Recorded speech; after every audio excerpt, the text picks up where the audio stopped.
വിഷാരടി bro, കഴിഞ്ഞ season കഴിഞ്ഞോടുകൂടി ഞാൻ ശരിക്കും എൻ്റെ വീട്ടിലും എൻ്റെ കുഞ്ഞമ്മയുടെ വീട്ടിലും അടിപൊളി സെലിബ്രിറ്റി ആയി. അപ്പം ഞാൻ സ്വയം തീരുമാനിച്ചു എന്നെ ഒന്ന് അപ്ഗ്രേഡ് ചെയ്യണമെന്ന്. അതുകൊണ്ട് ഞാൻ തീരുമാനിച്ചു ഇനി എന്ത് ഷോ ചെയ്യണമെങ്കിലും ടിക്കറ്റ് വെച്ചേ ചെയ്യുള്ളൂ. ചീപ്പ് ഷൈനിങ് അല്ല, ടിക്കറ്റ് വെച്ചേ ചെയ്യുന്നുള്ളൂ. ഈ സാധനം ആയതുകൊണ്ട് വേറൊരു ഗുണമുണ്ട്, അടിക്കത്തില്ല. ഈ കൊറോണയെ കുറ്റം പറയാത്ത ആരെങ്കിലും ഉണ്ടോ? ആരും ഉണ്ടാവില്ല. ഇപ്പോൾ ഒന്നാം തരംഗം ഇല്ലെങ്കിൽ മൂന്നാം തരംഗത്തിലെങ്കിലും കുറ്റം പറഞ്ഞിട്ടുണ്ടാവും. കലാകാരന്മാർ പ്രത്യേകിച്ച് ഈ കൊറോണ കാരണം പ്രോഗ്രാം കിട്ടില്ല എന്ന് പറഞ്ഞ് കുറ്റം പറയാറുണ്ട്. പക്ഷേ ഞാൻ കുറ്റം പറയത്തൊന്നുമില്ല. കാരണം മൂന്നാം തരംഗം കാരണം മാത്രം പ്രോഗ്രാം കിട്ടിയ ഒരാളാണ് ഞാൻ. സത്യം കിട്ടും. കാരണം എൻ്റെ വീടിൻ്റെ അടുത്തുള്ള അമ്പലമുണ്ട്, തൊഴാൻ പോലും എന്നെ കയറ്റാത്തതാണ്. പക്ഷേ പുതിയൊരു കമ്മിറ്റിക്കാർ വന്നപ്പോഴത്തേക്കും കഴിഞ്ഞ 2 വർഷമായിട്ട് ഈ പ്രോഗ്രാം നടത്താൻ പറ്റാത്തതുകൊണ്ട് ഈ പ്രാവശ്യം അവർ പ്രോഗ്രാം നടത്തുമെന്ന് തീരുമാനിച്ചു. അപ്പോൾ പഴയ കമ്മിറ്റിക്കാർ വെല്ലുവിളിച്ചത് നടക്കാൻ പോലുള്ളതാണ്. ഇവർ അനൗൺസും ചെയ്ത് കഴിഞ്ഞപ്പോഴാണ് മൂന്നാം തരംഗം തന്നെ. അപ്പോൾ ഈ മൂന്നാം തരംഗം വന്നതോടുകൂടി റെസ്ട്രിക്ഷൻസ് വന്നല്ലോ. അപ്പോഴത്തേക്കും അതിൽ പ്രധാനമായിട്ടും ആള് കൂടാൻ പാടില്ല. അപ്പോൾ കമ്മിറ്റിക്കാർക്ക് ഒരു പ്രത്യേക സിറ്റുവേഷൻ വന്നു, പ്രോഗ്രാം നടക്കുകയും വേണം, ആള് കൂടാനും പാടില്ല. അങ്ങനത്തെ ഒരു സിറ്റുവേഷൻസിൽ അവർക്ക് എന്നെ വിളിക്കുകയല്ലാതെ വേറെ മാർഗമില്ല. ഞാൻ പോയി മണുമണാന്ന് ചെയ്ത് ചെറിയൊരു ഡിഫറൻസ് എനിക്ക് ഫീൽ ചെയ്ത്. സാധാരണ നമ്മൾ പരിപാടി കഴിയുമ്പോൾ തുടക്കത്തിൽ ആളുകളുണ്ടാവും, പിന്നെ ഇല്ലാണ്ട് ആയി പോകും. പക്ഷേ ഇത് തുടക്കത്തിൽ തന്നെ ആളുകളില്ല, ആരോ ഒന്നുമില്ല. അത് എന്ത് ഡിഫറൻറ്റ് ഫീലാണ് അറിയാം. അതുപോലെ തന്നെ ഈ ലോക്ക്ഡൗൺ സമയത്തും അല്ലെങ്കിൽ കൊറോണ സമയത്ത് നിങ്ങളെപ്പോലെ തന്നെ ഞാനും എൻ്റെ പരിപാടി ഫുഡ് കഴിക്കുക, സിനിമ കാണുക, OTT കാണുക, വെബ് സീരീസ് കാണുക, ഫുഡ് വ്ളോഗ് കാണുക, ഇതൊക്കെ തന്നെയാണ്. അപ്പോൾ ഇതെല്ലാം കണ്ട് അവസാനം എനിക്ക് കൺഫ്യൂഷനായി, ഫുഡ് ഏതാ സിനിമ ഏതാണെന്നൊക്കെ. അപ്പോൾ എനിക്ക് ഫുഡ് വ്ളോഗർ ആവാൻ താല്പര്യമാണ്. പക്ഷേ എനിക്ക് അതിലും ഇഷ്ടം സിനിമാക്കാരനാവുക എന്നുള്ള. കാരണം സിനിമാക്കാർക്ക് പ്രത്യേകതരം പ്രിവിലേജ് ഉണ്ട്. ഉദാഹരണത്തിന് ഇപ്പം ഞാൻ നിക്കർ കാണിക്കുകയാണെങ്കിൽ അത് ആഭാസമാണ്, പക്ഷെ ദിലീഷ് പോത്തൻ നിക്കർ കാണിക്കുവാണെങ്കിൽ ബ്രില്യൻസാണ്. അപ്പോൾ എനിക്കത് ഭയങ്കര ഇഷ്ടമാണ്. ഇപ്പോൾ അതുപോലെയാണ് ഞാൻ ഈ ഭക്ഷണം കഴിച്ചുകൊണ്ട് TV കണ്ട് എനിക്ക് ഭക്ഷണവും ഈ മീഡിയയും സിനിമയൊക്കെ ആയിട്ട് ഭയങ്കര ബന്ധമാണ്. ഉദാഹരണത്തിന് OTTയിൽ എല്ലാവരും വെബ് സീരീസ് കാണാനല്ലേ. ശരിക്കും വെബ് സീരീസിൻ്റെ ഐഡിയ എങ്ങനെ ഉണ്ടായെന്ന് അറിയാമോ? കൊച്ചു പിള്ളേർക്ക് ഏത്തപ്പഴം കൊടുക്കുന്നതിൽ നിന്നാണ് വെബ് സീരീസ് ഉണ്ടായത്. ഞാൻ പറഞ്ഞുതരാം. കൊച്ചു പിള്ളേർക്ക് 2 പഴം ഫുള്ളായിട്ട് പുഴുങ്ങി അങ്ങ് വെച്ച് കൊടുത്തു കഴിഞ്ഞാൽ അവർ കഴിക്കാൻ കുറച്ച് മടിക്കും. പക്ഷേ പീസായിട്ടാണ് ഇട്ട് കൊടുത്ത് നോക്കി മണാന്നടിക്കും. അതുപോലെ തന്നെയല്ലേ OTTയിൽ ഒരു ഫുള്ള് 3 മണിക്കൂർ സിനിമ വന്നു കഴിഞ്ഞാൽ നമ്മൾ കാണത്തില്ല. പക്ഷെ അത് 3/4 മണിക്കൂറിലെ 10 എപ്പിസോഡായിട്ട് അങ്ങ് ഇട്ട് വെബ് സീരീസൊക്കെ നമ്മൾ ബിഞ്ച് വാച്ച് ചെയ്ത് കളയും.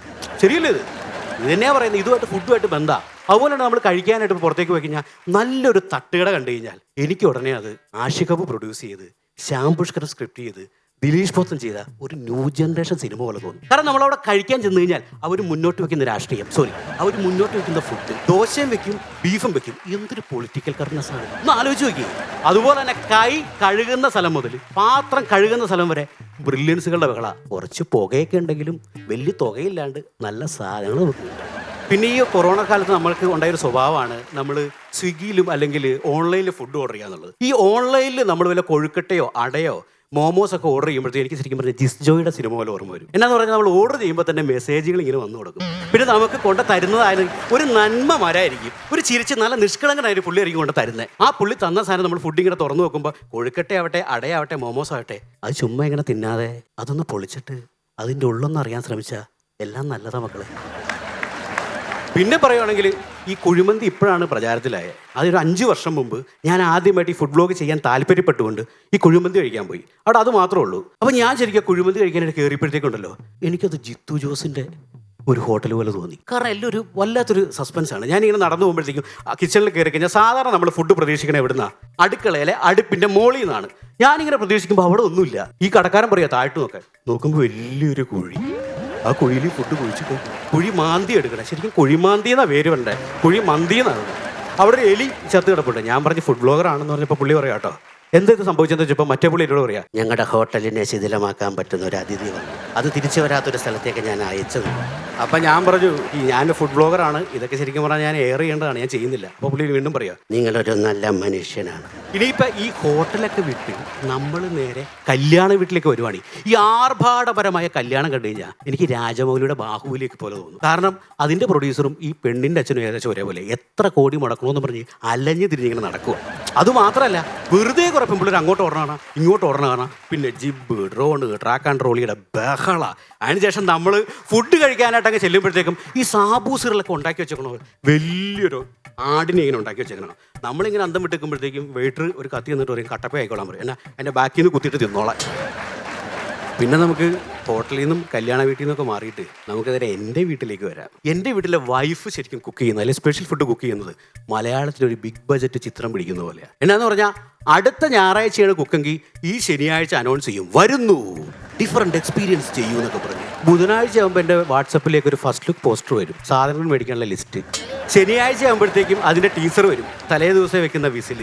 ഞായറാഴ്ച രാവിലെ ഞാൻ ഫാൻ ഷോ കാണുന്ന പോലെ ഇങ്ങനെ അവൾ കൊണ്ട് നീ ഫുഡ് റിലീസ് ചെയ്യും. ഞാനിതിങ്ങനെ കഷ്ടപ്പെട്ട് ഇങ്ങനെ തിന്നുമ്പോഴത്തേക്കും തൊട്ടപ്പുറത്ത് എതിർ ഫാൻസ് ഉണ്ടല്ലോ, എൻ്റെ അമ്മ, അതായത് അവളുടെ അമ്മായിയമ്മ. സത്യം പറയടാ, എങ്ങനെയുണ്ടാ ഫാൻസായി പോയില്ലേ?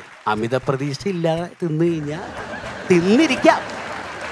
എൻ്റെ റേറ്റിംഗ് 2.5 ഔട്ട് ഓഫ് 5. വെട്ടിയിട്ട് വായത്തണ്ട് പോലെ കിടക്കുന്ന ഈ ചിക്കൻ കറി ഞാനും എൻ്റെ പിള്ളേരും വേറെ നിവൃത്തിയില്ലാണ്ട് തിന്നുമ്പോൾ ഉണ്ടല്ലോ, എൻ്റെ വൈഫ് അവിടെ നിന്ന് വിളിച്ചു പറയാ, എടീ ഈ പ്രാവശ്യത്തെ കുക്കിംഗ് പൊളിച്ച്, ഫാമിലി ഏറ്റെടുത്തുന്നു.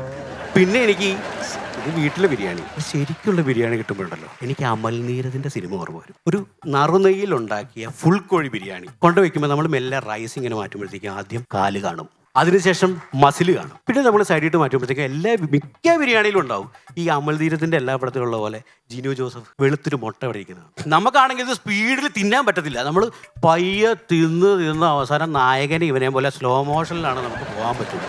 ഇതിപ്പോഴൊന്നുമല്ല പ്രശ്നം. ആർത്തിമൂത്ത് ഫുൾ കോൺഫിഡൻസോടെ ഈ ഫുൾ ബിരിയാണി നമ്മൾ കയറ്റി കഴിഞ്ഞ് പിറ്റേ ദിവസം രാവിലെ എഴുന്നേൽക്കുമ്പോഴാണ് ആ പടത്തിലെ ഡയലോഗ് ശരിക്കും ഓവർ കോൺഫിഡൻസ് നല്ലതല്ല.